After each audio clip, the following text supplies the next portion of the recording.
Hello everyone, Basic Ollie here, hope you're all doing well. Welcome to an iRacing video. Today we are testing out the brand new Porsche 911 GT3 R that has just been introduced to iRacing along with the Red Bull Ring.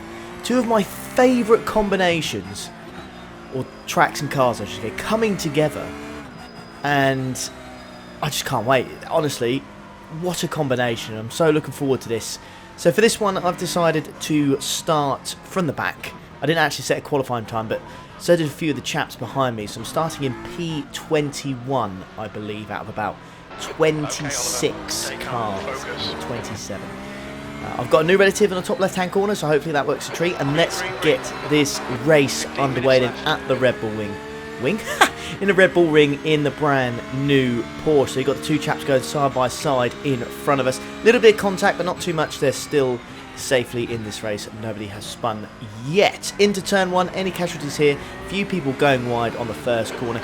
Just find a gap on the outside of turn one. Decide to take that through the Niki Lauda curves, and we get turn one done, and we're still side by side. I'm staying to the left hand side, sorry, as much as I can. I'm really cautious because I really feel like that Porsche is going to get a bit of contact, just like this one up ahead here, taken out by the Mercedes. We've had to go off the track to avoid any further contact, and that has promoted us up to what I believe is now P21. So we made a few positions in this one so far. We actually started P21, didn't we? Ignore me, I'm just being stupid again, of course.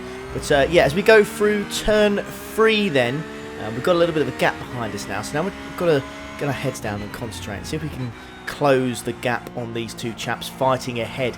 Almost contact there as we go through turn 4 or 5. It really does depend, to be honest. Some people say this has got 8 corners. That Porsche just decides to give up completely. Some people say this track has got 9 corners. Some people have got 8. Some people say 7.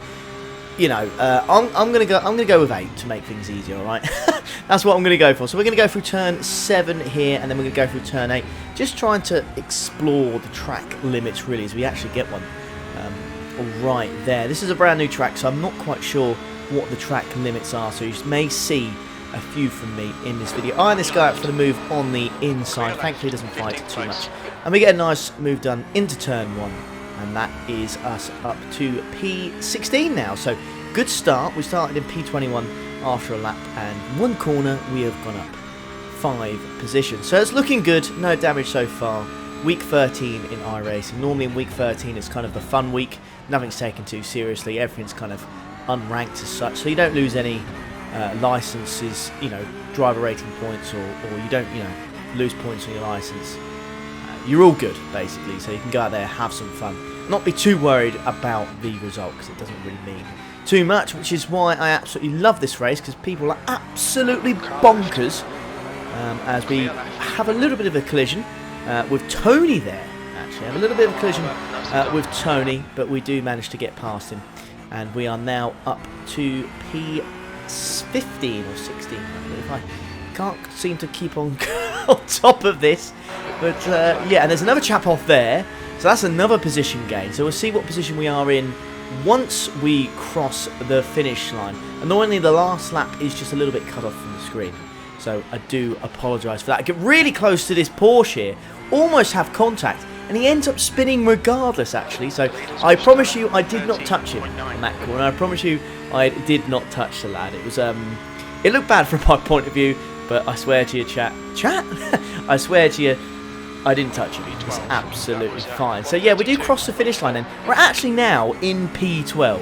So we've had a net gain of 9 positions in essentially 2 laps, which is absolutely mega. You can see this field is absolutely packed with the new Porsche, but what do you expect, really? As soon as a new car comes out on iRacing, people pretty much just jump on board and go straight into it. And who can blame them, really?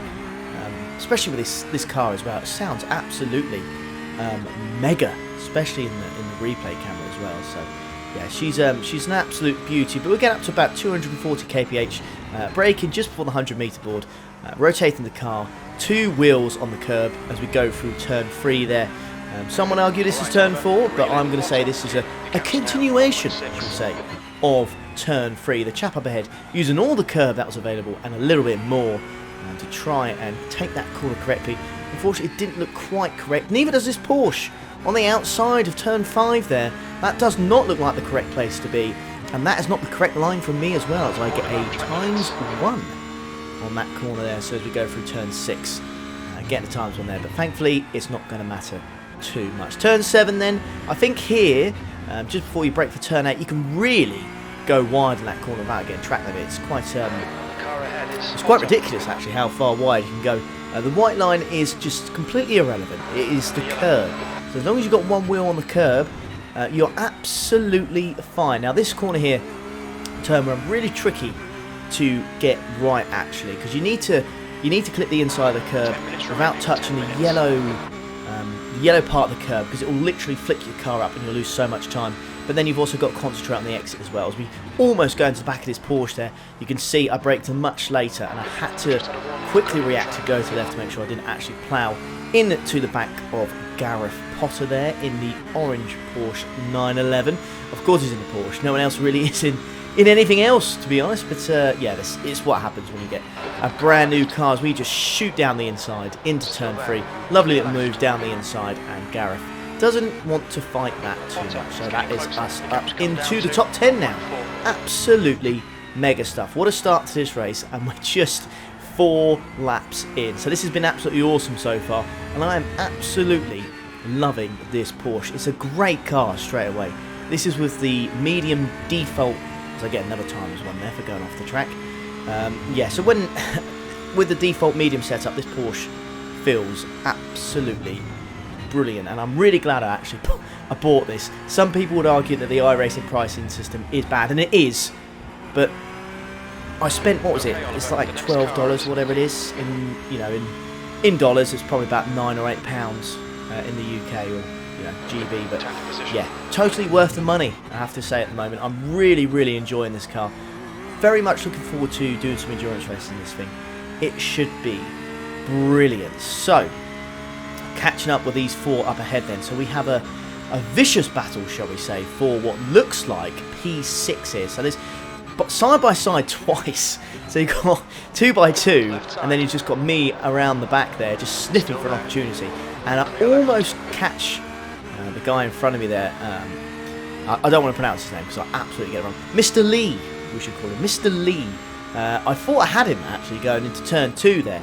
But he gets a nice exit actually. He gets on the traction a little bit, gets on the throttle, sorry, a little bit better than I do. Probably had a bit better traction, so speak. We're going to go 3 wide temporarily, looking in my mirrors, being so cautious. And Mr. Lee there just shoots up the inside. Well, it's not actually, yeah, it is Mr. Lee, sorry. Mr. Lee shoots up the inside and gets the move back, and he just got a little bit of contact there with the other chap there. Just a little bit of contact, slows him down I believe, and then I can go side by side with him into this corner. Now it's going to be a battle of who's got the biggest plums as we go into turn 6. Can't really see my braking mark. It's normally the 100-metre ball left hand side. Completely blinded, could not see that, and I can see he's gone for another lunge, Lee there, and he's just had a bit of contact, and he has span. So I don't think I could have done anything more there. I went as wide as I possibly could there. I think it was more of his job on the inside there to make sure he didn't go wide and have a bit of contact with me, and unfortunately he did, and that did cause him to spin. Nevertheless, we're still in this race, which is good to see, and we're now up to P9, so great stuff. Essentially, what's that, 11, 12 positions gained in this one now, and still plenty more if we want it. Okay, turn 2 then, a little bit of fighting as they collide there, and I managed to get 1 position. Now let's see if we can get Max as well. Now we've got the draft of the chap in front of us, and I think it's just going to be enough, so we're going to break just the 100-metre board, but he is going to go and defend that inside line. I'm going to have to go out wide and just about manage to keep that position, because I think he was a little bit cautious of Max on the inside as well. So yeah, fair play to him, gave us both room, and he's still fighting going through turn 4 with Ruben there, and they're still fighting through turn 5 as well. Great to see in the mirror, and they're still side by side, and eventually Ruben gets that position whilst we are eyeing up the chap in front of us going into turn 7. Really tricky corner this. Like I said, you can easily go wide, but it's not even the red curb, it seems, actually. It's the green curb, which is just bizarre, really, when you think about it, because it's not really a curb, is it? It's just the green stuff, I would say. I don't even know how, the track limits really work on this track, but we're learning quickly, and we get a massive nudge there in the back from Ruben there, and he, I believe, does apologise in the end, but yeah, annoyingly I get a big nudge, I get some aero damage on my Delta. You can see it's in the red, and I'm just losing time on the straight, and we annoyingly get a slowdown as well from the corner cut, which is completely not our fault. It's the best way to react to it, but it's just the way iRacing works. So thankfully though, with the, sounds bizarre, but with the damage we've got, because we're losing speed on the straight, the time lost is still going towards my corner cut and penalty, so eventually it does go down. I have to lift off the throttle a little bit actually before I hit turn 3. I do actually manage to get rid of that corner cut and penalty, and we're now up to P7.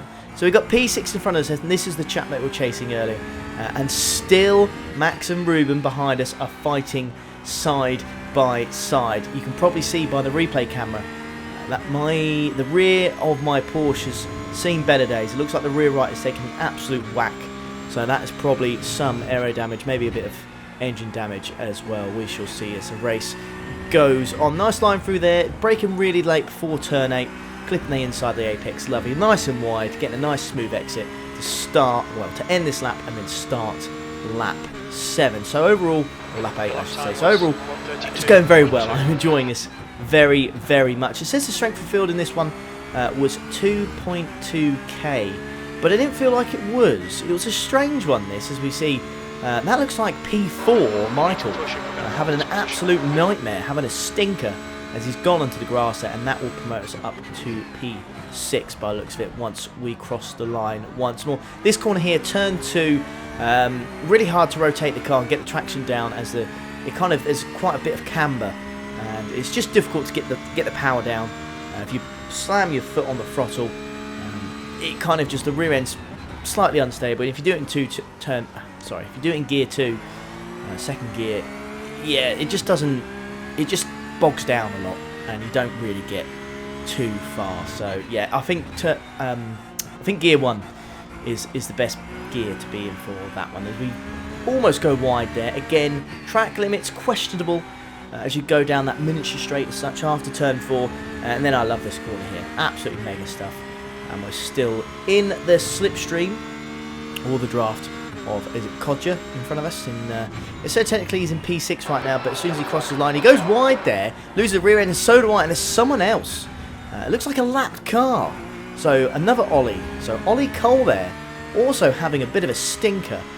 He's not been as fortunate as I have been in this one, and yeah, he's in P22 and almost a lap down, and he was spinning in turn 7, so he's had a nightmare. And you can see what I mean when you hit that yellow curb on the inside of turn 1. The car just launches itself in the air, and you can probably get some suspension damage and floor damage if you're not careful. If you keep doing it, that will more than likely occur, I reckon. But braking at the 100-metre board, the braking point is not too difficult there. It's nice and clear. There's a white line on the left-hand side, and because you are going uphill, the braking performance is a little bit better. The car does slow down better as well, so that's a benefit of turn 2. The braking point's nice and easy. This one's a lot harder, although the braking point, you can see it still clearly. It's difficult because it's going downhill, so you have the opposite of what you had in turn 2. The braking performance is not as good. Thankfully though, we are on GT3 cars, which means we do have ABS, so we can slam on the brakes if we like and go wider. And this chap, oh wow, okay, so I've just done exactly the same as him. Touched the gravel there, but the rear of his Porsche is just let go, and he is just plummeting down the order now. That's really unfortunate of him. I'm not quite sure where he's going to end up in this one, but he is absolutely nowhere to be seen, I'm afraid. And we are going to go through turn 8 now, with just 2 minutes left in this race. We get another corner cutting penalty, so we're on 13 incident points already. So very, very glad actually that this does not go towards your license. Otherwise, I would be in big trouble. So for now then, we've just got to keep our heads down and hope that something up ahead happens. I can't quite believe, if I'm being completely honest with all of you, that I'm in P5 from this.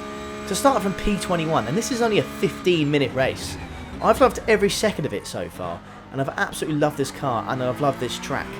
But I'm not quite sure this strength of field is as strong as it says it is.